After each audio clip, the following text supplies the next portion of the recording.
오늘은 번복하지 않으시는 하나님을 나누도록 하겠습니다. 자, 이제 그림 자료가 준비되어 있는데요. 오순절 성령 강림 이후에, 그 2번이나요?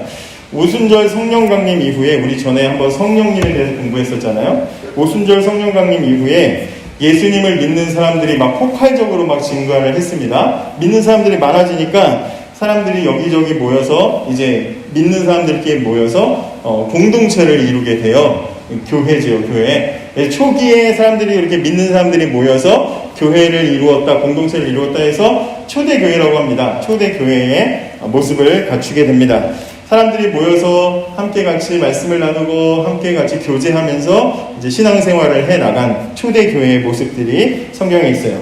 오늘 소개하는 이 바울은요, 하나님께서 특별히 외국인을 위한 사도, 선교사, 전도자로 세우신, 목회자로 세우신 사람이에요. 외국인에게 복음 전하는 일을 하도록, 유대인 말고 외국인에게 복음을 전하는 일을 하도록 세우신 사람이 바로 이 바울이라는 사람입니다. 이 바울은 여러 번 이 주변 나라들을 돌아다니면서 전도 여행이라고 우리가 부르는데, 전도 여행을 다니면서 사람들에게 복음을 전하고, 그곳마다 복음 전하고 예수 믿는 사람들이 생기면 거기에 사람들을 모아가지고 교회를 세우고, 또 다른 지역으로 또 가서 복음 전하고 교회를 세우고 가르치고, 또 다른 곳에 가서 복음 전하고 가르치고, 또 이쪽에 예전에 세웠던 교회들 다시 또 돌아다니면서 다시 또 가르쳐주고, 또 못 갈 때는, 요즘에는 전화가 있고 뭐 다 있지만 그때는 편지를 써가지고 또 그 교회에 이런 문제들이 있대요 하면 편지를 보내서 가르쳐주고, 그래서 그렇게 교회들에게 보내준 편지들이 모여서 우리 신약 성경이 된 거예요. 신약 성경이.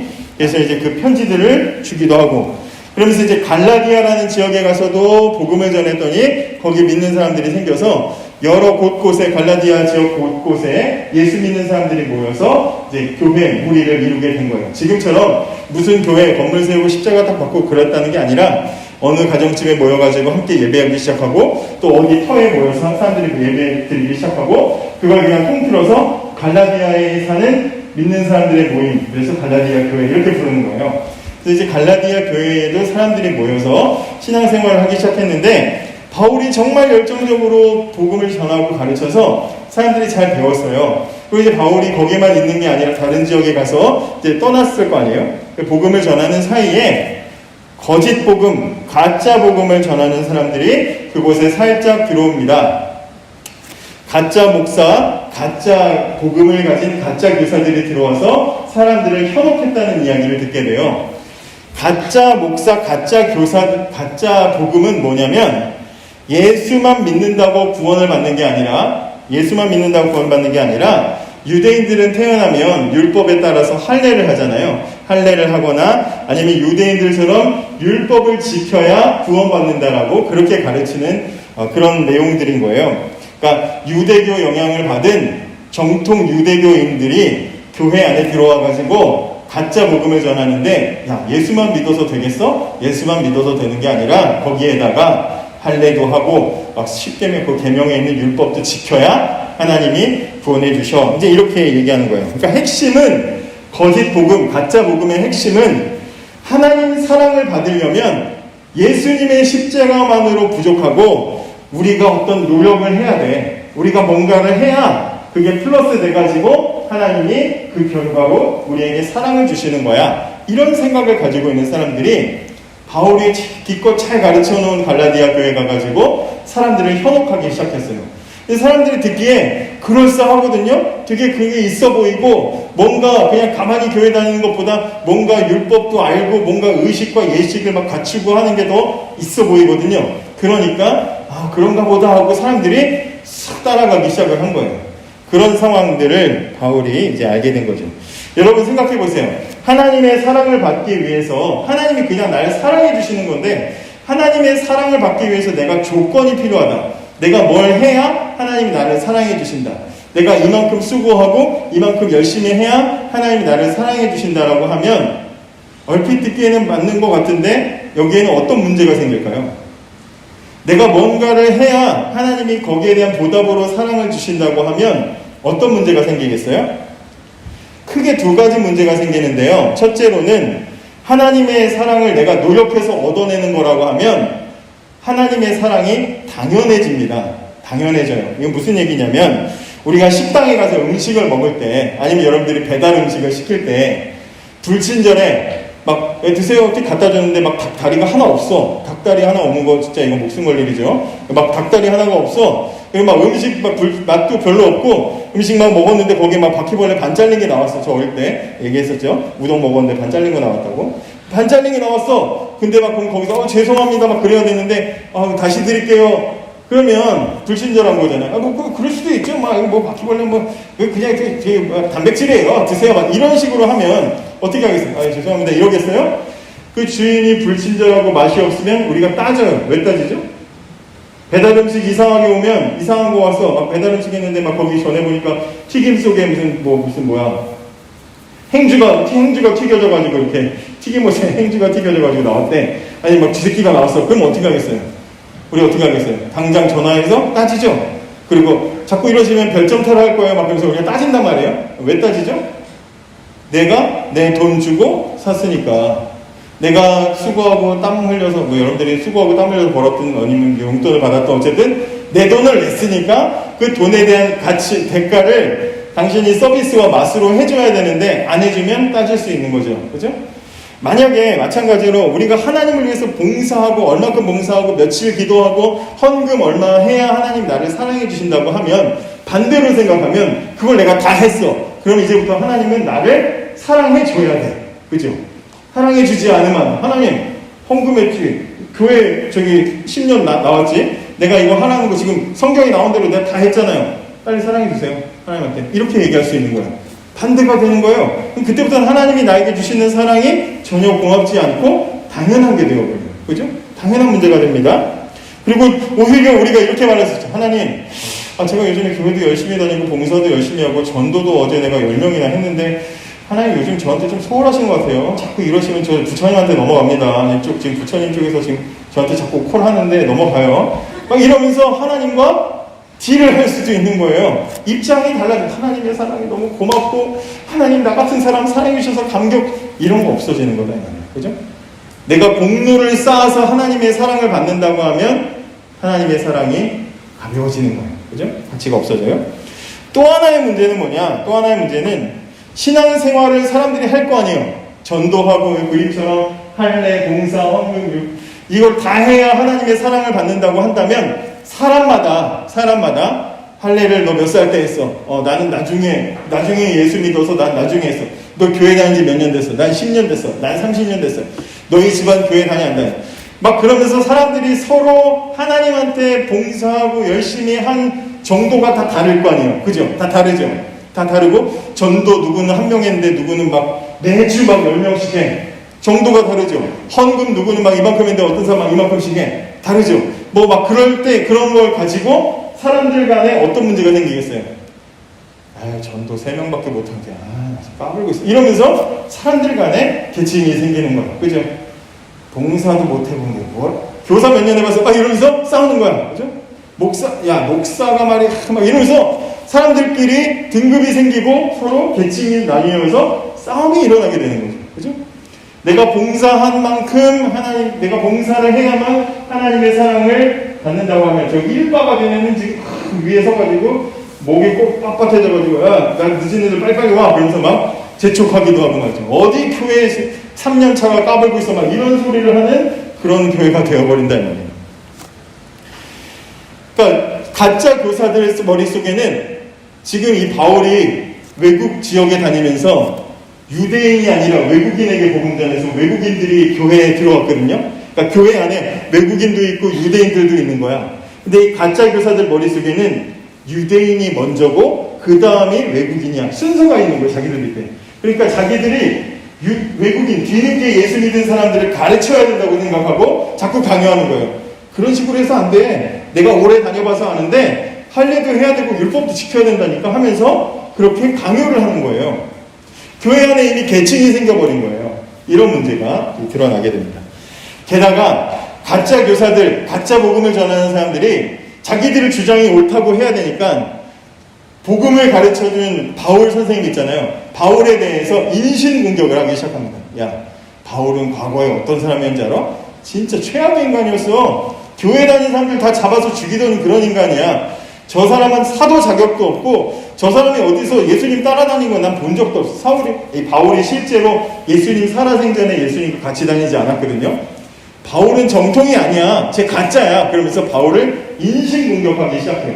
그러니까 교인들 입장에서 여러분들 제가 이렇게 없는데 막 부장님이 앞에 나와서 야 박 목사지 가짜야. 박 목사지 저거 얼마 안 되죠. 쟤 안 된 거야. 쟤 신학교 어디 나왔는지 모르고 목사 아닐 수도 있어. 막 이러면 여러분과 저 사이에 이간질을 하는 거잖아요. 그럼 이제 서로 신뢰가 떨어지는 거잖아요. 물론 그러지 않은 분입니다. 신뢰가 떨어지잖아요. 바울과 교인들 사이의 신뢰가 떨어지고 멀어지기 시작하는 거예요. 그래서 바울이 가르쳤던 거 사람들 다 잊어버리고 가짜 교사들이 가르쳤던 거 막 머릿속에 주입돼가지고 그런가 보다 하고 있는 그런 상황이다 이 말이에요. 그래서 바울이 갈라디아 교인들이 속고 있는 거짓 복음의 실체를 가르쳐주면서 여러분 제가 전한 복음은 그런 게 아닙니다. 제가 전하는 복음이 진짜예요 라는 것을 가르쳐주기 위해서 편지를 쓴 게 갈라디아서예요. 자, 바울이 어느새 교인들은 바울에 대해서 색안경을 끼고 바울 진짜 좀 이상한가? 저 사람 좀 과거가 좀 안 좋던데 과거에 막 교회 다니는 사람들 막 잡아 죽이고 막 그랬던데 고발하고 그랬던데 교회를 핍박하는데 앞장선 사람이던데 하면서 색안경을 끼고 바울을 생각하고 있습니다. 만약에 하나님께서 진짜 우리의 어떤 성적표를 가지고 우리를 사랑해 주신다고 하면 그죠? 그러면 지난 우리의 과거에 여러분들보다 뭐 봉사 점수가 낮은 사람, 헌금 점수가 낮은 사람, 출석 1분 1초 늦은 사람, 이런 사람들, 이런 거 가지고 등급이 나눠지고, 너는 오늘 일찍 왔으니까 너는 3등급 올라가고, 너 10초 늦었어. 너 2등급 하라. 막 이러면서 이렇게 막 매주 막 그렇게 등급을 나눈다고 그런다면, 나보다 밑에 맨날 과거에 못했던 사람들이 나보다 이렇게 위로 올라가는 거 서로 받아주고 용납할 수 있겠어요? 이해를 못할 거예요. 쟤 지난주에 막 교회 앞에서 침 뱉었는데 왜 오늘 등급이 올라가요? 막 그러면서 싸울 거란 말이에요. 서로의 과거 가지고 막 고발하고 난리가 날 거예요. 근데 하나님께서 우리를 등급에 따라서 줄 세우신다면 우리는 분명히 분열하고 싸울 겁니다. 그리고 서로의 과거를 막 캐면서 제 과거에 이랬대요 저랬대요 하면서 그런 걸 가지고 싸우기 시작할 거예요. 바울이 가짜 복음에 빠져서 거기에 현혹된 사람들을 바로잡기 위해서 바울이 무엇을 얘기하냐면 제가 전한 복음은 그런 게 아닙니다 하면서 자기가 전했던 복음을 얘기하는데 11절과 12절에 보면 여러분 주보에 보세요. 형제들이여 내가 여러분에게 전한 복음은 사람들에게서 나온 것이 아니라는 것을 알기 바랍니다. 그것은 사람에게 얻은 것이 아니고 예수님께서 보여주신 것입니다 라고 그렇게 얘기해요. 바울은 자기가 전한 복음은 사람 머리에서 나온 게 아닙니다. 사람들끼리는 서로 등급을 나누고 수준을 나누고 편 가르고 그러지만 하나님 머리에서 하나님에게서 나온 복음이기 때문에 이것은 그런 복음이 아닙니다 라고 이제 그렇게 이야기합니다. 하나님은 그런 분이 아니에요. 제가 전한 복음은 그런 게 아닙니다 하면서 바울이 이제 복음을 설명하기 시작하는데 바울이 소개하는 복음의 핵심이 뭐냐? 따라해 보세요. 하나님은 결정을 바꾸지 않으신다. 바울이 전하는 복음의 핵심은 하나님은 결정을 바꾸지 않으시는 분이라는 거예요. 오늘 바울이 소개하는 게 그거고 제가 소개하는 게 그거예요. 결정을 바꾸시지 않는 게 뭐가 중요할까요? 결정을 바꾸지 않는 게 뭐가 중요할까요? 바울이 이것을 설명하기 위해서 지체 없이 사람들에게 이해가 잘 되도록 지체 없이 자신의 흑역사를 소개합니다. 여러분 다 흑역사 있죠? 흑역사 없어요? 흑역사 있어요? 없어요? 윤서 흑역사 있니? 있지? 다 있지? 있어? 없어? 다 있어요. 우린 다 있고 저기 흑역사 없어? 다 있죠? 우린 다 흑역사 있어요. 저도 흑역사 있어요. 흑역사를 막 내미는 자신 있게 제 흑역사입니다 보여주세요. 이런 사람이 있어요? 없어요? 없어요. 그죠? 없어요. 흑역사는 내밀기 창피한 거야. 그죠? 창피한 거야. 근데 바울이 하나님은 어떤 분이십니다를 소개하기 위해서 자신의 흑역사를 오늘 성경에서 본문에서 소개를 해주고 있습니다. 지워버리고 싶은 흑역사를 소개하는데 바울의 흑역사가 뭐냐? 바울의 흑역사는 여기 그렇게 말하는 것처럼 저는 예전에 예수님 만나기 전에 교회 다니는 사람들을 막 박해하고 죽이고 교회 다니는 사람들을 고발하고 막 잡아 가두던 그런 사람이었습니다 라고 얘기해요.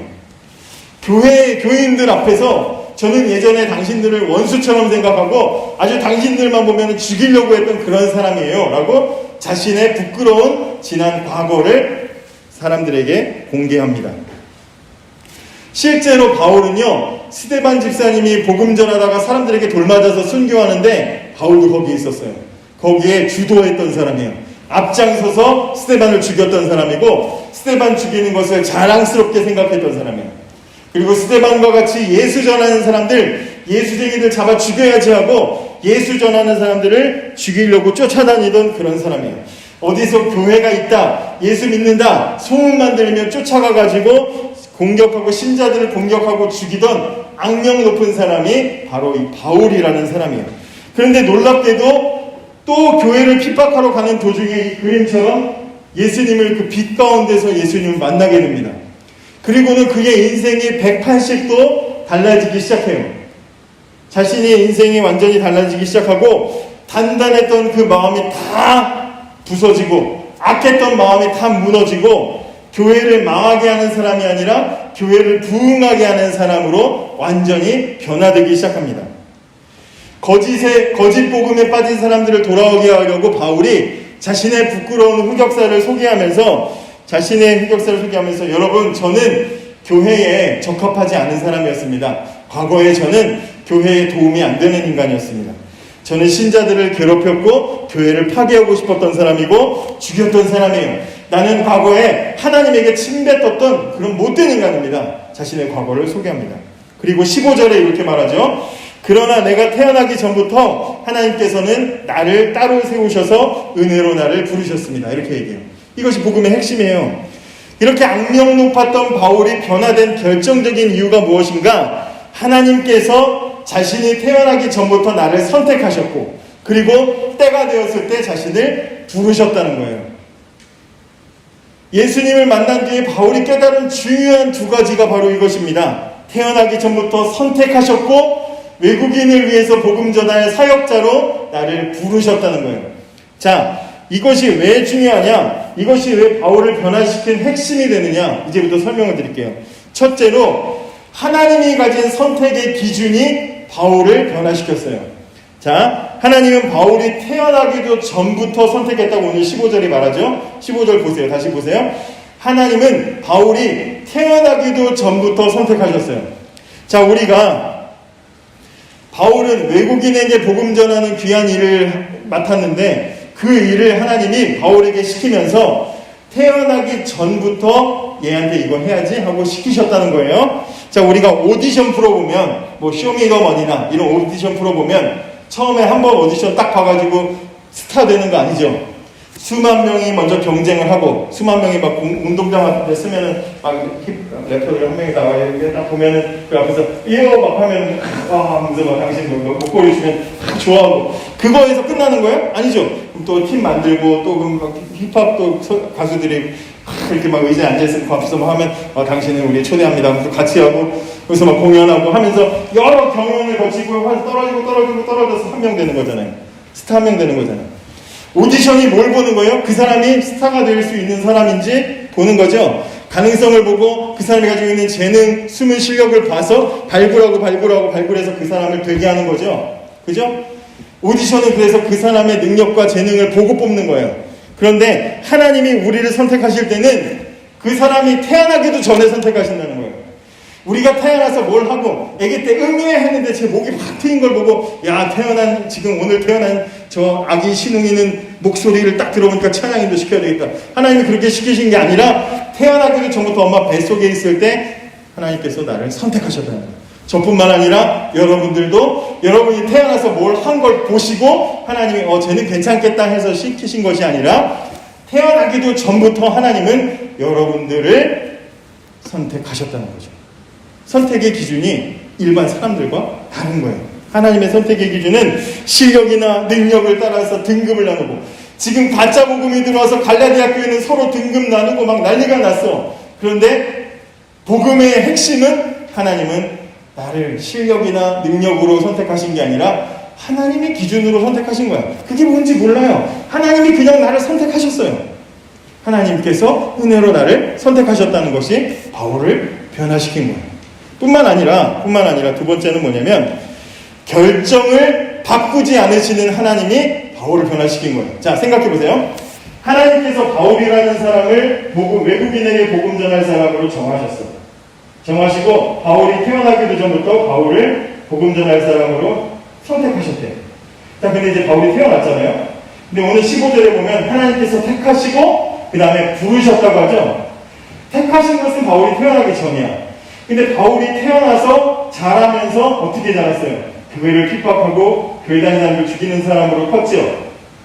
근데 바울을 택하신 것은 태어나기 전이지만 바울하고 부르신 것은 태어나기 전이에요, 후에요? 태어난 후에 불렀죠. 태어난 후에 부르셨을 뿐만 아니라 교회를 핍박하고 온갖 하나님 마음을 아프게 만드는 짓거리를 하고 있을 때 부르셨어.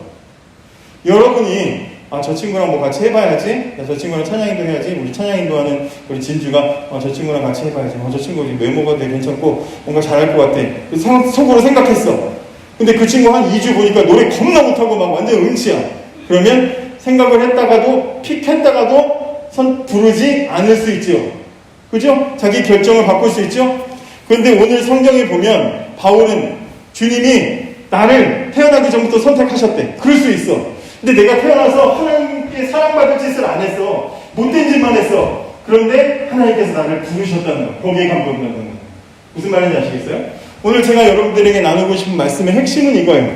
하나님 나를 선택하셨어요. 우린 이거 여러 번 들었어. 청소년 수련회 가면 막 들었어. 하나님 나를 선택하셨대. 하나님 감사합니다. 근데 내 인생을 내가 하나님 기뻐하실 만하게 못 살았잖아요. 내가 엉망으로 살았어. 심지어 바울처럼은 못 살았어도 우리는 하나님에게 그렇게 사랑받을 짓을 못하고 살았어요. 그런데도 불구하고 때가 되니까 하나님이 부르신다 이 말이에요. 나를 보시고 내 인생이 어떤지를 다 아시면서도 나를 선택하신 그 하나님, 나를 향해서 내가 쟤를 뭘 시켜야지? 라고 하셨던 그 하나님의 결정을 바꾸지 않으신다 이 말이에요. 하나님이 바울이 태어나기 전부터 선택하셨다가 바울의 인생을 가만히 보니까 그 인생에 살아온 그 인생의 타임라인이 최악이야. 폐기시켜도 바울은 몰라. 안 부르면 모르잖아요. 바울이 주님이 나를 태어나기도 전부터 선택하셨네? 라는 사실은 바울을 부르시고 나서야 안 거 아니에요. 그죠? 그런데 하나님께서는 바울의 인생이 그렇게 살아간 것을 보시면서도 선택하신 것을 바꾸지 않으시고 부르신 것이 은혜가 되는 거다. 바울은 흑역사가 가득한 사람입니다. 그런데 하나님께서는 그 바울을 부르셨어요. 외국인에게 복음 전하는 중요한 일을 맡기셨습니다. 여러분, 하나님께서 바울이 태어나기 전부터 선택하신 것처럼 하나님께서는 우리가 태어나기 전부터 우리를 선택하셨어요. 뿐만 아니라 우리에게 우리가 지금까지 어떤 인생을 살았든지에 관계없이 하나님께서는 처음의 결정을 번복하지 않으시는 분이시다 말이에요. 그리고 성경을 통해서 우리에게 약속하셨어요. 다음 그림 보여주세요. 성경에 있는 약속 중에 하나만 봅시다. 우리 다음 거 같이 읽어봅시다. 시작. 나는 확신합니다. 죽음이나 생명이나 천사들이나 하늘의 권세자들이나 현재일이나 장래일이나 어떤 힘이나 가장 높은 것이나 깊은 것이나 그 밖에 어떤 피조물이라도 우리를 우리 주 그리스도 예수 안에 있는 하나님의 사랑에서 끊을 수 없습니다. 하나님께서 우리를 향한 사랑은 어떤 것으로도 방해되지 않고 하나님은 절대로 결정을 바꾸시지 않는 분이라는 거예요. 성경에 이거 말고도 수많은 약속들이 있어요. 우리를 향한 하나님의 선택을 바꾸지 않으시겠다는 약속이 있습니다. 사랑하는 여러분, 지나간 과거는 그러니까 중요한 게 아니에요. 하나님도 그거 안 보신다니까요. 하나님도 그거 가지고 좌우되지 않아요. 내가 과거에 이렇게 살았으니까 하나님 날 사랑하지 않겠지? 그렇지 않아요. 과거는 중요하지 않습니다. 이제 중요한 건 뭐예요? 오늘, 현재. 오늘 내가 어디서 무엇을 하고 있는가? 하나님은 그걸 보신다는 거죠. 이 사실을 우리가 기억하면서 오늘 나는 어떤 사람인지 결정을 바꾸지 않으시고 번복하지 않으시는 그 하나님과 함께 승리하는 저와 여러분이 되기를 원합니다.